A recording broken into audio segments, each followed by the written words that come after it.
पेश करना चाहता हूं कि उत्तर प्रदेश में चुनाव हो रहा है, जिसके ऊपर आगे की सियासत ठहरने मौजूद है।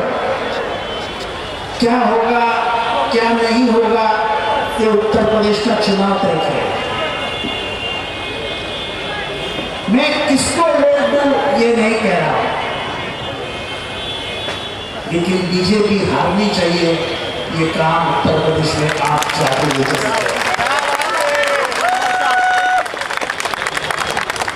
और दूसरी चीज ये कह रहा हूं, मैं खुद यूपी जाने वाला हूं, बस्ती जाने वाला हूं, हमारे उम्मीदवार बुलंदशहर से खड़े हैं, वहां जाने वाला हूं। लेकिन कुछ लोग बीजेपी की सुपारी लेकर उत्तर प्रदेश में खड़े हैं ताकि अकलियतों के वोट में बंटवारा हो जाए। जरा उन लोगों से शाना है, जरा थोड़ी सी अक्ल चला के वोट किसको देना चाहिए ये आप तय कीजिए। जज्बात, धर्म, इस पर राजनीति नहीं होती। तुम्हारे में बंटवारा होगा तो जीतेगा वो, नुकसान किसका होगा? आपका होगा, हमारा होगा, इस देश का।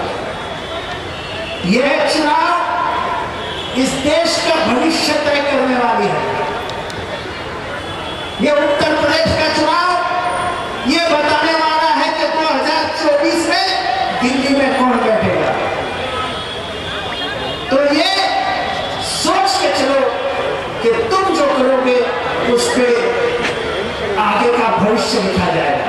अगर भविष्य बिगाड़ना चाहते हो तो जो सही मानों में कौम के दुश्मन है और जहां के वहां खड़े हैं उनको थोड़ी मिट्टी में लिपट डालो और बीजेपी का सफाया करो।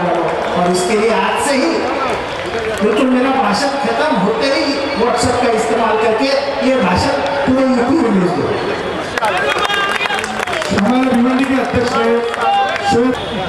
लेकिन इतनी आवाम है तो मैं जितेंद्र आवाम की बात करने में रुक नहीं सकता। लोगों तक अपनी बात पहुंचानी चाहिए, ये मेरा फर्ज है। शानू ये भूल गया कि जब शानू को पहली बार टिकट दिया गया था तब इसी रास्ते पे मन से हमने कहा था कि ये एरिया पूरा सुधार देंगे। कह के 10 साल हो गए, लेकिन जो होता है अच्छे के लिए होता है। मुमरा में कोई भी गली इतनी बड़ी नहीं है,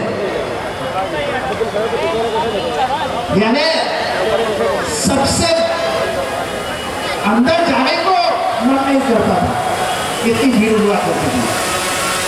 आज उस नाले को कवर कर दिया गया है, हॉकर्स को वहां शिफ्ट कर दिया जाएगा, हमारी बहनों को चलने में तकलीफ नहीं होगी और एरिया पूरा सुधर जाएगा। अभी शाहरुख का हमने एक काम के उद्घाटन किया। वो खड़ी मशीन रोड पे 10-15 झोपड़ियां हुआ करती थी, पूरा रास्ता घेर लेती थी और उसमें क्या काम चलता था मुझे नहीं पता। लेकिन जब मैंने मालूमात ली तब मुझे बताया गया कि वहां पे कोकीन, चरस, अफीम, गांजा सब मिलता था और वहां पे बस लगा के बैठे थे। हमारे एक इंजीनियर है गोसावी, और वो और शानू भाई ने 24 घंटे में पूरा साफ करा। आज वो रास्ता जाके देखना, इतना बड़ा रास्ता एक गली का बन सकता है, आप सोच भी नहीं सकते। लेकिन कुछ नाजायज चीजों को फेंकने के लिए आपको मर्दानगी दिखानी पड़ती है।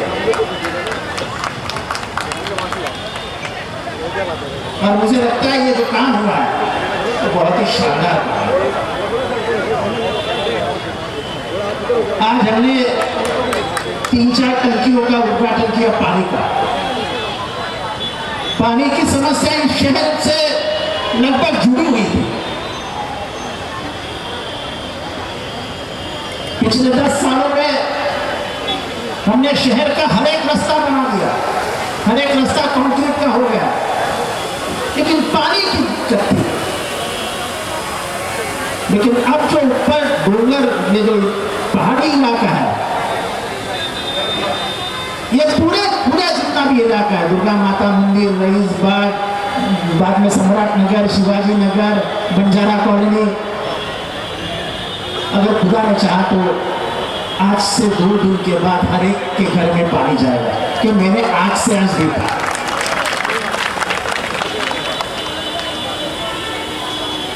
अब जब वो पानी आएगा तो मीटर मशीन क्या बोलते उसको, मोटर कम हो जाएगी, तो आपका बिल भी कम हो जाएगा। और जिस शहर में एक जमाने में 12-12, 14-14 घंटे लाइट नहीं होती थी, ट्रांसफार्मर जाने के बाद 10-10 दिन लगते थे ट्रांसफार्मर आने को, आज ट्रांसफार्मर जाता ही नहीं है। लाइट गई तो 15 मिनट में आ जाती है। और शहर सुधारने के लिए लगता क्या है? इस बच्ची ने बड़ी अच्छी बात कही थी कि मैं जब छोटी थी तब मेरी माँ मुझे मोमबत्ती के ऊपर सिखाती थी। शाहरुख को जिस लड़की के ऊपर, जिस अपनी बेटी के ऊपर फक्र है, उसको तो मैंने बचपन से पहचाना था। इस शायर को शायद याद होगा कि जब पाकिस्तान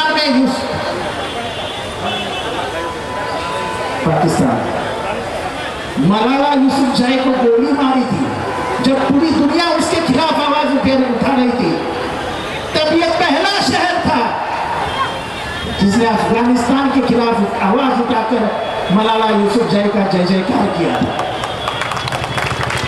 ये इसकी पहचान। एक बड़ी रैली निकाली थी बच्चों ने कि हम आतंकवाद से लड़ेंगे, लेकिन हम पढ़ाई को नहीं छोड़ेंगे।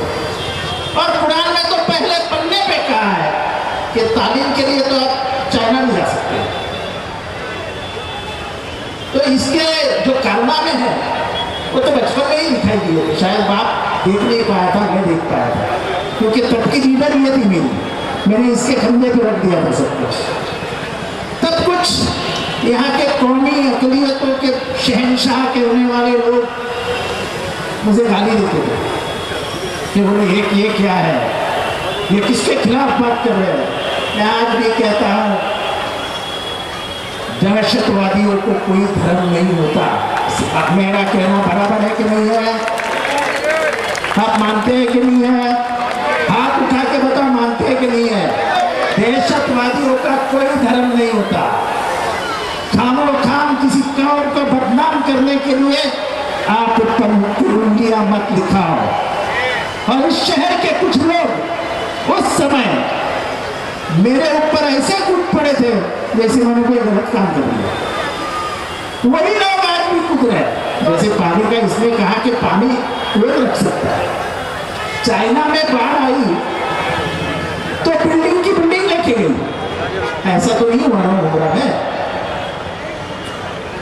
जैसे कब्रिस्तान हमारा, अब जमीन खोदोगे तो पानी लगेगा कि नहीं लगेगा? बारिश ऊपर से आएगी तो वो जमीन को शांत करती है, ठंडा करती है कि नहीं करती है?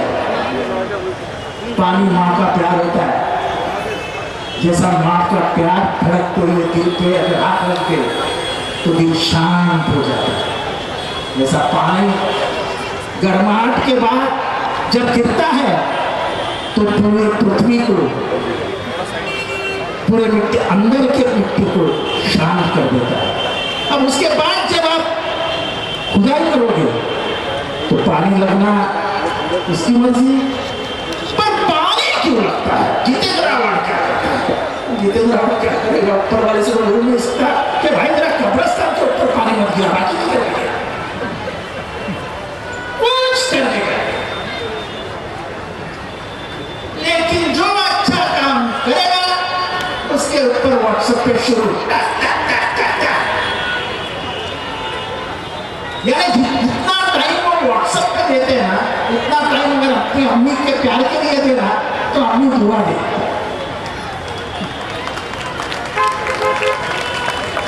यानी घर में देने के लिए 500 की नोट नहीं, लेकिन पूरे शहर की दुनिया लगी। मुझे नहीं समझता ये क्या है। सानो अभी तुमने ये बनाया है तो इधर वो बैठे नहीं आके, हाँ इधर भी वीडियो निकाल देंगे, ये कैसा गंदा दिखता है। ये मुझे समझता ही नहीं उनकी राजनीति किसके चलती है। शहर सुधारने के लिए जो करना था,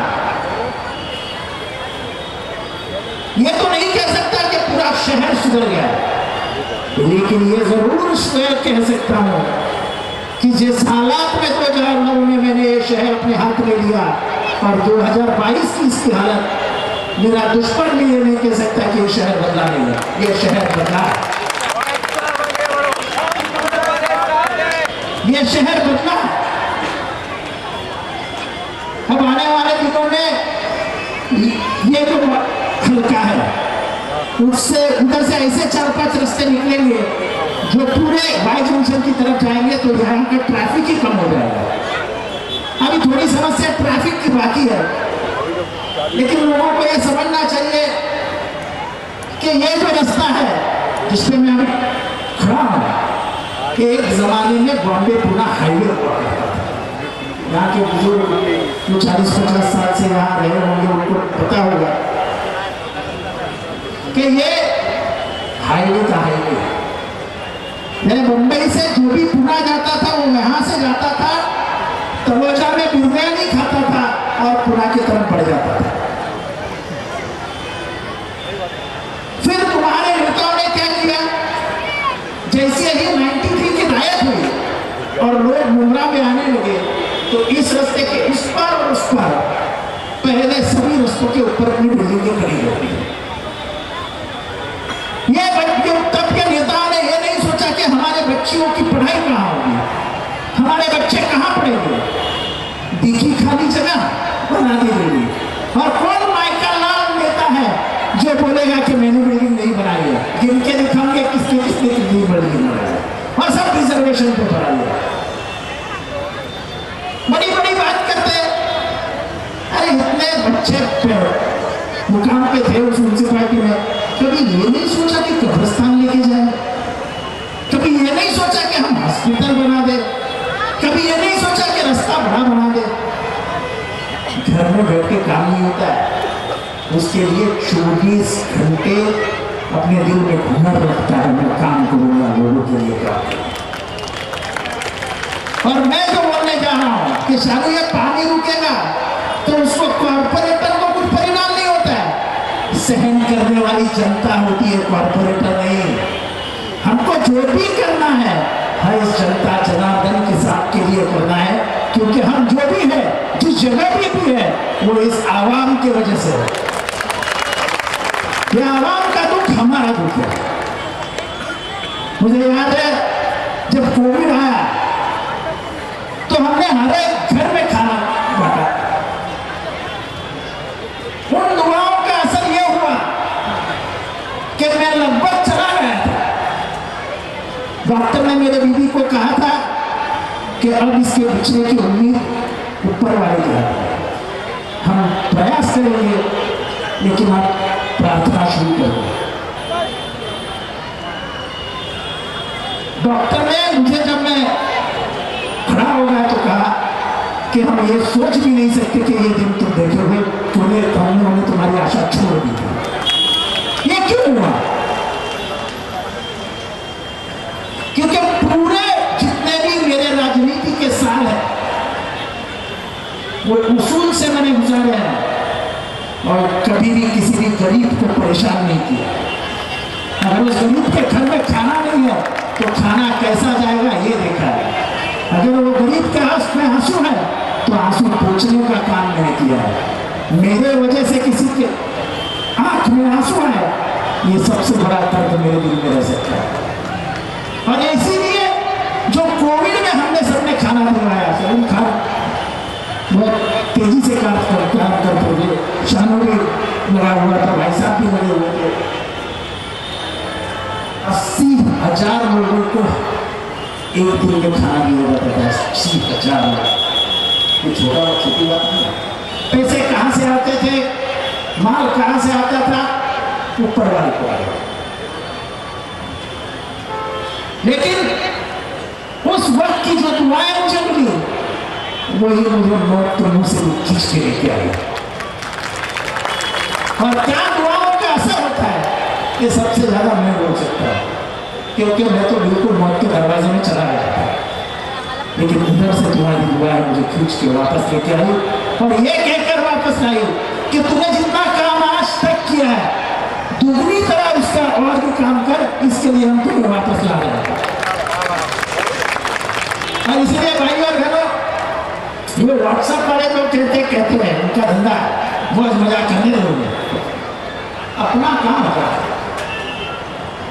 ये मित्तल का रोल, कभी सोचा था आपने कि मित्तल का रोल ऐसा बन सकता है? अस्पताल अस्पताल अस्पताल अस्पताल अस्पताल अस्पताल, अब कोई बोलता नहीं है, क्योंकि जाके अंदर देख के आते हैं तो ऐसी कोई सुंदर चीज बनती है, वो जाके अंदर उनको पता चलता है। लेकिन कितना चिल्ला देते हैं, अस्पताल का क्या होगा, अस्पताल का क्या होगा। अरे बोली, कोई भी काम करने के लिए टाइम तो लगता है ना। यार मुझे बोलना नहीं चाहिए, अल्लाह मुझे माफ कर दे, लेकिन जिन लोगों ने कब्रिस्तान के ऊपर उंगलियां उठाई थी, अल्लाह ने उनके बुजुर्गों को वहीं पर जगह दी दफनाने के लिए, वरना जगह भी नहीं है। मुझे बिल्कुल बोलना नहीं चाहता, लेकिन एक दिन में सोचो कि ये कब्रिस्तान भर गया था और कोविड शुरू हो जाता तो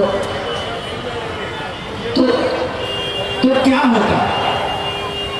और जो बड़ी बात करने वाले शहर के नेता हैं, जो इस कब्रिस्तान को देखते हैं, उन्होंने लॉक लगा दिया था कि कोविड के मैयत हम नहीं लेंगे। और कई जगह पे ये चालू था।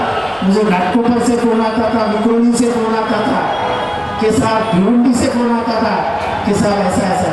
मैंने सबको कह दिया था कि जो आए अपना कोई रिश्तेदार ना हो, उसका पहचानने वाला कोई ना हो, उसको तकसीम करने के लिए यही जगह होगी। यह अल्लाह का आदेश हमको।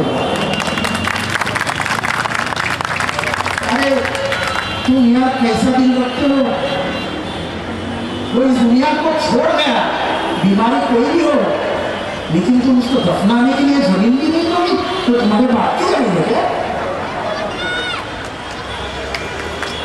उन लोगों को मुझे फर्क है, वहां पे खुदाई करने वाला क्या बोलते उसको, खोदू, वो बेचारा कोविड को ना गया और उसको आज तक कोविड भी नहीं हुआ।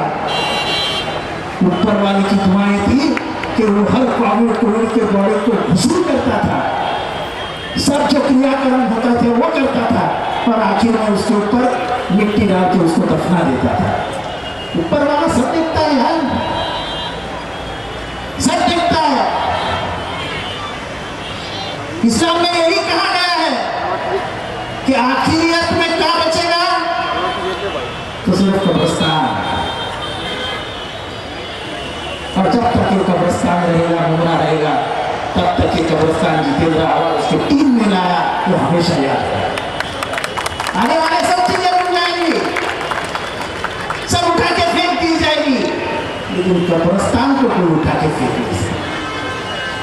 आज स्टेशन बन गया, बसेस बढ़ गई, और एक रास्ता शुरू हो जाएगा वाई जंक्शन के यहाँ से, तो आपको सीधा विक्रोली लेके जाएगा। बहुत सारे काम है, एक लाइब्रेरी बन रही है, कहाँ बन रही है, ईमानदारी की इधर एक लाइब्रेरी बन रही है, प्रभात समिति के बाजू में 5000 स्क्वायर फीट की लाइब्रेरी बना रहे हैं, 3 माले की है। आप हो हर आदमी जो एनसीपी में है, उसकी सोच सिर्फ डेवलपमेंट की होती है। लड़ाई होती है तो सिर्फ डेवलपमेंट की होती है। और मैं आज इस दिन पे एक आदमी को भूल नहीं सकता हूँ, उसका नाम है संजीव जायसवाल। मेरी बहुत लड़ाई होती थी उससे पहले, वो मुझे बहुत डराता धमकाता था, लेकिन मैंने उसको कहा, भाई तुम मुझे क्यों डरा रहे हो, कि भाई ऊपर मोदी का शासन है, नीचे देवेंद्र फडणवीस है, कभी मर जाएगा तुम। मैं बोला यार मेरी मौत तुम कहने वाले कौन, ऊपर वाला देखेगा ना भाई। एक साल तो हमारी बहुत लड़ाई चली, लेकिन उसके बाद जब हमने हाथ मिलाया, मुझे मेरा सैल्यूट है वो आदमी को कि मैंने पैसा मांगा तो उसने कभी 5 रुपया कम नहीं किया, 50 लेके जा। और ऐसा करके मुंद्रा में करोड़ों रुपये लाए, करोड़ों रुपये। ये जो रास्ता बना है, ये सब बना है, ये उसी की देन, उस जायसवाल की देन। ये मैदान में स्टेडियम पास किया था जो अभी शायद इन ये जो शाम के दुश्मन है म्यूनसिपालिटी में बैठे हुए, उन्होंने रुका दिया। तुम किसी को रोक नहीं सकते, क्योंकि भगाने वाला अल्लाह रहता, पैर तेज भगाने वाला अल्लाह रहता, तुम कुछ नहीं कह सकते। अगर इंसान इतनी ताकत रहती तो हर शैतान इंसान को मारवा देता। तो ये शैतानी का काम जो चलता है, चलने दो सामने। हमको इन दुआओं पे काम करना है। ये क्या नगर है? अमृत नगर। अमृत नगर के आवाम के लोग यहाँ बैठे हैं। फकर साहब आगा का रोड है। ये कभी आपने सोचा था कि रास्ता इतना बड़ा बन जाएगा? सच बोलो, जरा जोर से बोलो, सोचा था क्या? हुआ जब दिलोजान से प्रयास किए जाते हैं, जब दिल उसमें डाला जाता है, तो कोई काम नामुमकिन नहीं है। और नामुमकिन को मुमकिन करना, यही तो हमारा काम है। नामुमकिन को मुमकिन करना, यही तो हमारा काम है। अब ये हॉकर्स, सुना तुम्हारे लिए भी आ रहा है। ये हॉकर्स को लगता है कि अपने वजह से शहर चलता है, पर शहर की सबसे बड़ी मुसीबत है हॉकर्स। उन्होंने ये जान लेना चाहिए कि कम से कम 10 से 20 मौत सिर्फ इस पट्टे में हॉकर्स की वजह से हुई।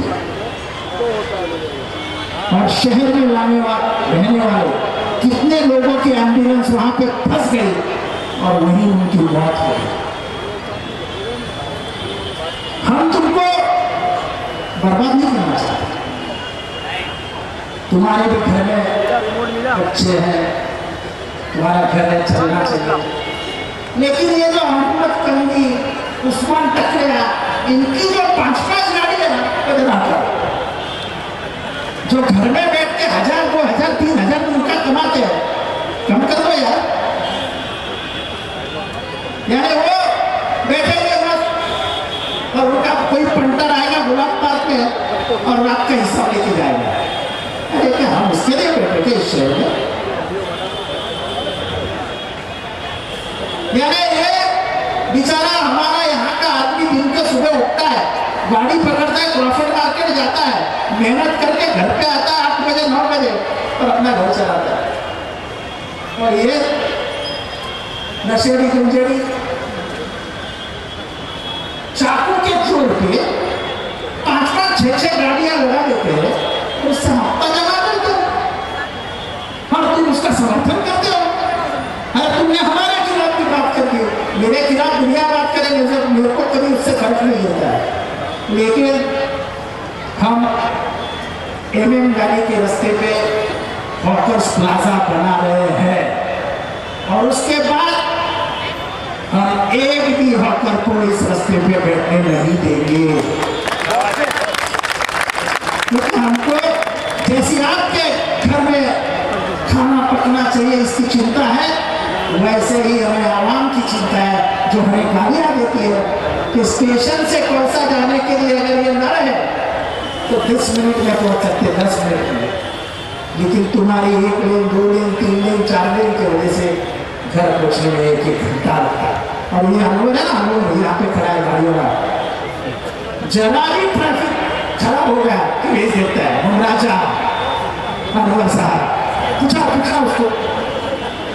अरे ऐसा नहीं है कि लोग हमको टोकते नहीं है, लेकिन गरीबों का घर चलना चाहिए, उनके ऊपर मुसीबत नहीं आनी चाहिए, इसलिए हम सहन करते। लोग हमें टोकते लिए तो कहते चलो छोड़िए।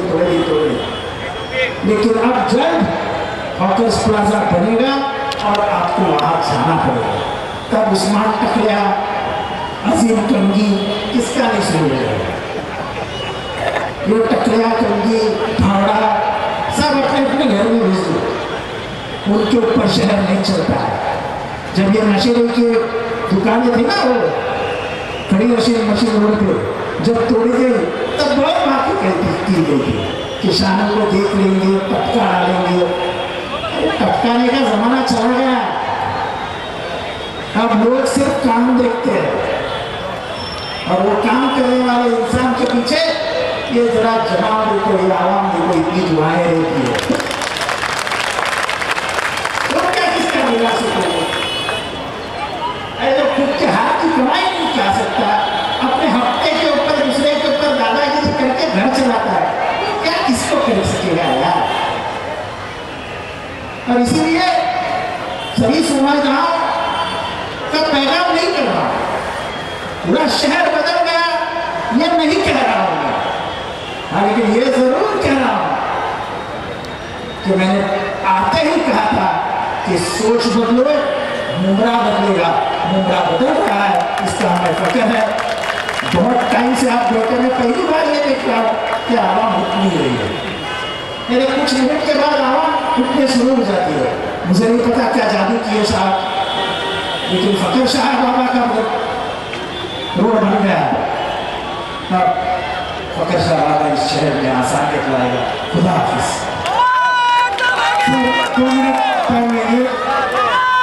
जिन लोगों ने बेचारे इसके मालिक का मंच पे मौजूद राष्ट्रवादी कांग्रेस पार्टी के अध्यक्ष